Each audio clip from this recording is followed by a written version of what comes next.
ሰላም ሰላም እንደምናችሁ። ይህ አኪ ሚዲያ ነው። በአኪ ሚዲያ ሀገር አቀፍና ዓለም አቀፍ ይዘት ያላቸው መረጃዎችን የምንጋራበት ይህ የዩቲዩብ ቻናላችን ነው እና በዚህ ሚዲያ ላይ ብዙ ሀሳቦችን የምንጋራበት ለሰብአዊነት ቅድሚያ የሚሰጥበት ቻናላችን ነው። ወደ ጉራጌ ዞን ወደ ኦንቻ ወደ ወልቂጤና የተለያዩ አጎራባች ከተሞችን የማየት እድል ነበረኝ እና ከመዲናችን አዲስ አበባ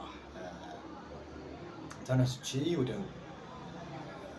በመሀል ያቋረጥኳቸው ከተሞች ነበሩ። ከነዛ ውስጥ ሰንበታን፣ ዲማ፣ አስኮሪ፣ ቱሉ ቦሎ፣ ወሊሶ፣ ወልቂጤ፣ ጉብሬ፣ ጎንቸሬ ማዞሪያ፣ ውስባጃ፣ ዌራ የሚባሉ እነዚህ ከተሞች የማየት እድሎች ነበሩ እና በእነዚህ ከተሞች ላይ ብዙ እድገት ባያሳይም እንኳን ከነበሩበት ከሞት እንቅልፍ በመንቃት ላይ እንዳሉ ብዙ የሚያመላክቱ ነገሮችን አይቻልም።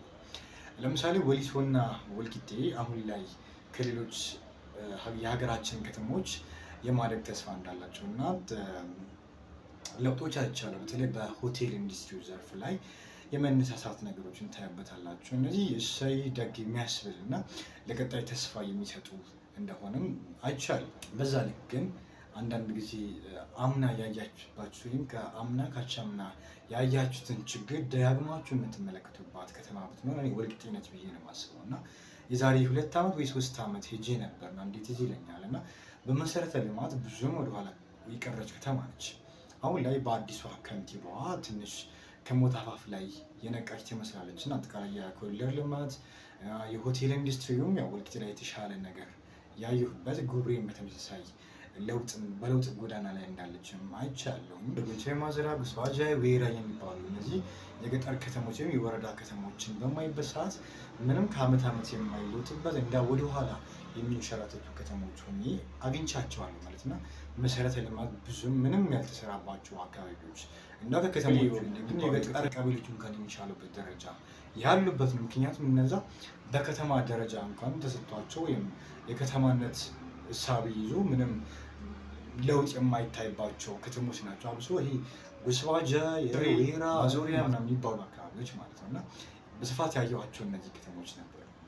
ነገር ግን በእነዚህ ከተሞች በነበረኝ ቆይታ ላይ አንዳንድ ነገሮች የማህበረሰቡ የህይወት ፍልስፍና የማየት እድሎችን አግኝቼ ነበር እና በባለፈው ቪዲዮ አንድ ስለ ጉራጌ ማህበረሰብ በጣም አሁን ላይ እንደ ከተማም ደረጃ በጣም እየታወቀ የመጣበት የኮሪደር ልማትን በጉራጌ ከዚህ ቀደም የተሰራ እንደነበረ እና የብዙ ዘመናትን ያስቆጠረ መሆኑን በደንብ የተመለከትኩበትና የልጅነት ትውስታዬን በደንብ ያየሁበት አካባቢ ነው እና እንደገና ደግሞ አሁን ላይ ትንሽ እውነት ለመናገር ያክል ምንም መካር የማያስፈልግ ነገር ግን ከሌላ ጊዜ በተሻለ የመሰረተ ልማት ነገሮች ተስፋዎች እንዳሉ ይሰማኛል።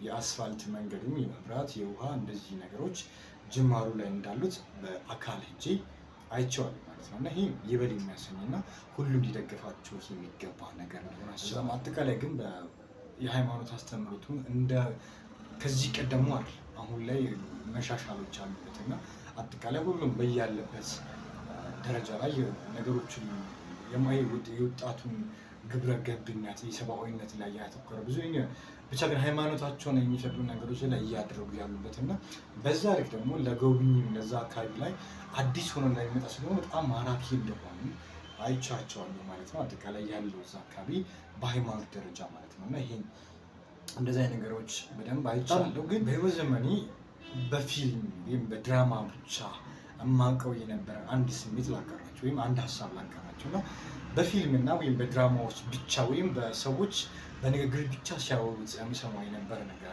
ነበር እና አንድ የጉራጌ እናት ልጇን ለአቅመ ሥራ ደርሶላት ወደ አዲስ አበባ ስትሸኘው ያለውን ፊሊንግ ምን ይመስላል የሚል ነገር አይቻልም።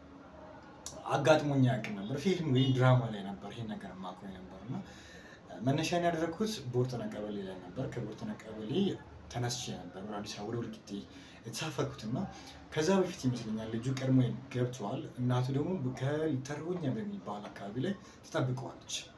ይህም ልጅ ከብዙ ቆይታ በኋላ ነው ሜይ ቢ ወደ ገጠራማ አካባቢ ሊመለስ የሚችለው እና እናቱ ሊሰናበታት ይፈልጋል እና በመሀል የትራንስፖርት ወይም ሹፌሩ መኪናውን አላቆምልህም ይላል እና እናቴ እንደዚህ እየጠበቀችኝ ነው ልሰናበታት ብለው የተማጽኖ ፊቱን ያሳየዋል ማለት ነው። እና ሹፌሩን ካንገራገረ በኋላ የሆነ ቦታ ላይ እናትየዋን ሲያይ ሹፌሩን ያቆምለታል ማለት ነው። እና እናትየዋ በቃ እኔ እንኳን ፊል አድርጌያለሁ የእውነት ለብዙ ደቂቃ ነው እናት ልጇን አቅፋ የቆየችበት። ይህም አልበቃትና ሹፌሩ በቃ በቃሻል ነው ይጮህባታል። እና እናት ናፍቆቷን ልጇን ለመሸኘት በጣም ከብዷታል፣ በጣም በሚባል ደረጃ ማለት ነው። ከዛ መሀል ላይ ሹፌሩም ያው ነገሮች አስቦ ይሁን አገናዝቦ ይሁን አላውቅም እና መጨረሻ ላይ ምንድን ነው ያለው በቃ እስከሚበቃሽ ድረስ ልጅሽን ሰላም በይው ምናምን ይላታል። እና እናት ኪሱ ላይ ብቻ የሆነ ከእጇ ላይ ቆጠረችው ነገር ኪሱ ላይ ከተታለት በጣም ብዙ ደቂቃ አቅፋው ወደ ኋላ ሳታይ ቀጥታ ወደ ቤቷ እያለቀሰችበት የሄደችበት ምክንያት ማለት ነው። አንድ ነገር አሰብ ይሄ ልጅ ስራ ሰርቶ አድጎ እናቱን የሚጦሩበት ጊዜ ያኔ ስታገኝ እናትየው ምን አይነት ስሜት ተሰማት? ልጇን የሸኘችበትን መንገድ ነግሬያችኋል።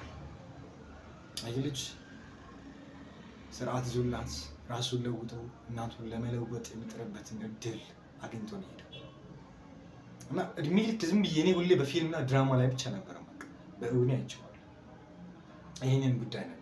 አሁን ላይ ወደ ሌላኛው መረጃ ሳርፍላችሁ ደግሞ በጤና ሴክተሩ ላይ ገና ብዙ ነገሮች ይቀራሉ። እንደ ሀገራችንም እንደተለያዩ ክልሎች በተለይ አዳጊ ክልሎች ላይ ገና በማደግ ላይ ያሉ ክልሎች በጣም ፈተና እየሆነ ይመስለኛል እና ይህ የጤና ስርዓቱ ማለት ነው። እና ይህንንም እንደ አንድ የተመለከትኩት በጤና ሴክተሩ ላይ በጣም ክፍተት እንዳለ፣ በዚህ በኩል ደግሞ የጤና መምሪያዎች ወይም የሚመለከታቸው ተቋማት በእኛው አጽንኦት ሰጥቶት እንዲሰሩ የአኬ ሚዲያ ሀሳብ ነው።